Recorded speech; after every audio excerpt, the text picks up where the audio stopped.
তো তোমরা সবাই দেখো কি হয়ে গেছে। আমরা ভাবিনি এরকম হয়ে যাবে।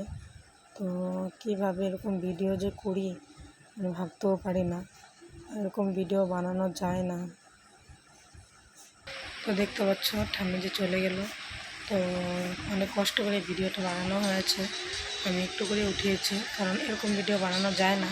যারা বানায় ওরা বুঝে কেমন লাগে, কিন্তু তোমাদের সামনে সব কিছু নিয়ে আসতে হবে। তার জন্য আমি অনেক দিন ধরে ব্লগ করি না, সেটাই হলো তোমার ছিল কারণটা। তো এখানে কী কী হয়েছে, নিয়ম কারণ টারণ সব কিছু আমি দেখাবো। তো যেটুকু আমি পেরেছি ভিডিওগুলো করেছি। তো আমাদের ঠাম্মির জন্য সবার জন্য বসে ছিল। তো ঠাম্মি চলে যাবে বলে তো আমরা ভাবিনি। তো হঠাৎ করে চলে গেল 5টার সময়, সকাল 5টায়। তো পিসি ওরা আসবে বলে বাবারা নিয়ে বসেছিল ঠাম্মিকে।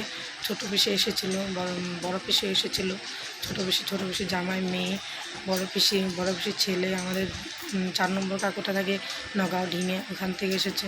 তো সবাই আসার পর নিয়ে গেছে ঠাম্মিকে। তো আমাদের কাকুরা এখানেই থাকে আমাদের সঙ্গে, একে পাড়াতে। তো ওরা ছিল কাছে ছিল। তো ওরা আর দেখতে পারিনি, আমরা দেখতে পারিনি ভালো করে কীভাবে কী হয়ে গেছে বলতে পারলাম না। তো আমার কী ভিডিও আছে করা তোমাদের সামনে সব কিছু নিয়ে আসবো। তো আমি ভিডিওগুলো করেছি তোমাদের অবশ্য দেখাবো, আর তোমরা অবশ্যই আমার ভিডিওগুলো দেখবে, কেমন?